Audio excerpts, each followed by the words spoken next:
கற்றது உலகளவாகவும் கல்லாதது கைமண்ணளவாகவும் இருக்கட்டும். Hello everyone, எல்லாரும் எப்படி இருக்கீங்க? நல்லா இருக்கீங்களா? இன்னைக்கு நம்ம பேசுகிற டாபிக் என்ன அப்படின்னு பார்த்தீங்கன்னா, ரீசெண்டாக ஐ திங்க் நேற்றுன்னு நினைக்கிறேன், நேற்று வந்து நம்ம நார்த் கொரியாவை பற்றி வந்து நிறையவே பேசியிருந்தோம். அண்ட் சவுத் கொரியாவுக்கும் நார்த் கொரியாவுக்கும் ஏகப்பட்ட இஷ்யூஸ் இருக்குது அப்படின்னு நம்ம வந்து பேசியிருந்தோம். ஸோ கிட்டத்தட்ட அது வந்து ஒரு இந்தியா பாகிஸ்தான் மாதிரி அப்படின்னு வச்சுப்போமே. பட் நேற்று ஒரு மிகப்பெரிய ட்ரெண்டு சவுத் கொரியா. எதனால் அப்படின்னு பார்த்தா, சவுத் கொரியாவோட பிரசிடென்ட் யூன் அப்படி இருக்காரு, ஓகேங்களா?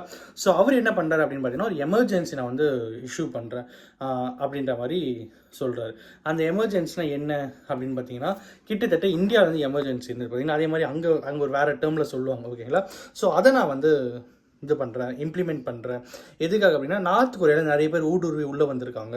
ஸோ அவங்க வந்து நம்ம நாட்டை வந்து நம்ம நாடே நம்ம கிட்ட விட்டு பறிப்போகிற நிலமையில இருக்குது. அதனால நான் எமர்ஜென்சியை டிக்ளேர் பண்ணுறேன். கிட்டத்தட்ட இந்தியாவில் எமர்ஜென்சி, அங்கே வேறு டேர்மில் சொல்லுவாங்க, ஓகேங்களா? ஸோ நான் இதை வந்து டிக்ளேர் பண்ணுறேன் அப்படின்னு சொன்னால், அங்கே இருக்கிற மக்கள் எல்லாருமே வந்து என்னது எங்கள் சுதந்திரத்தை ஏன் பறிக்கிறீங்க அப்படின்னு சொல்லி கிட்டத்தட்ட ஏகப்பட்ட பேர் நேற்று நைட்டு அவர் சொல்லும் போதே அங்கே ப்ரொட்டஸ்ட்டுக்கு போயிட்டாங்க.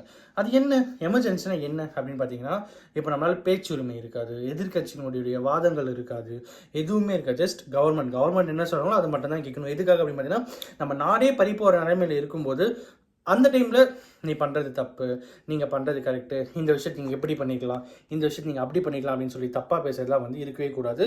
மக்கள் யாருமே வந்து தப்பான கமெண்ட்டும் கொடுக்கக்கூடாது. அது மாதிரி அவங்களோட எந்த ஒரு இதுவும் எடுத்துக்க மாட்டாங்க. எல்லா இடத்துலையுமே மிலிட்ரி இருக்கும், போலீஸ் இருக்கும், ரொம்ப ஹைலி செக்யூர்டாக இருக்கும். ஸோ இதுதான் வந்து எமர்ஜென்சி அப்படின்னு அவங்க இந்தியாவில். ஸோ இதையே தான் சவுத் கொரியாவில் அங்கே இருக்கிற பிரசிடென்ட் யூன் பண்ணணும் அப்படின்னு நினச்சாரு.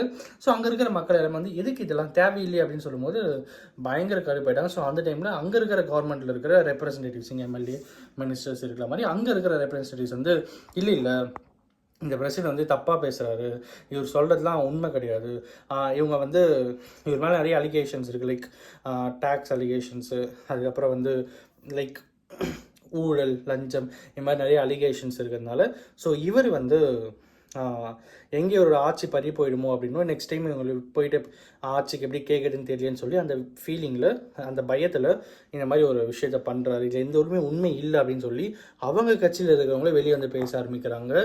அண்ட் எல்லாத்துக்கும் மேலே இந்த பர்டிகுலர் விஷயம் வந்து லாஸ்ட் 6 ஹவர்ஸ்க்கு அவர் சொல்லி அடுத்த 6 ஹவர்ஸ்க்கு வந்து அதுக்கப்புறம் அதை வந்து ரிலீஸும் பண்ணுறாங்க. ஸோ அதுக்கப்புறம் எந்த ஒரு எமர்ஜென்சியும் இல்லை அப்படிங்கிற ஒரு விஷயத்தையுமே அவங்க எடுத்துகிட்டு வராங்க. இவ்வளோ பெரிய விஷயம் சவுத் கொரியாவில் நடந்திருக்கு அப்படிங்கும்போது, லிட்ரலி நம்ம இந்தியாவில் 1970s வந்து ஒரு டைம் நடந்தது. இந்திரா காந்தி அவர்கள் வந்து பிரைம் மினிஸ்டராக இருக்கும்போது அவங்க வந்து வின் பண்ணதே வந்து பணம் கொடுத்து தான் வின் பண்ணாங்க. கவர்மெண்ட்டுடைய விஷயங்கள் எல்லாத்தையுமே லைக் வெஹிக்கிள், எலக்ட்ரிசிட்டி எல்லாத்தையுமே யூஸ் பண்ணிக்கிறது அப்புறம் தான் வின் பண்ணாங்க. ஸோ இந்த வின் வந்து செல்லாது, இவங்க பிரைம் மினிஸ்டராக செல்லாதுன்னு சொல்லி ஒரு மிகப்பெரிய ப்ராப்ளம் வந்து அதுக்கப்புறம் அவங்க எமர்ஜென்சி டிக்ளேர் பண்ணாங்க. ஸோ அந்த மாதிரி தான் சவுத் கொரியாவில் ட்ரை பண்ணாங்க. பட் அது வந்து ஸ்டாப் ஆகிருக்கு அப்படிங்கிறது தான் லிட்ரலி ஒரு ஜென்ரல் நாலேஜான ஒரு விஷயம் அப்படின்னு சொல்லலாம். இன்றைக்கி நான் இதை தான் உங்கள்கிட்ட ஷேர் பண்ணணும்னு நினச்சேன். அண்ட் அஃப்கோர்ஸ் இந்த வீடியோ யாருன்னா ஒருத்தருக்கு நாலேஜ் சேருங்கன்னு சொல்லி நான் நம்புகிறேன். Thank you so much.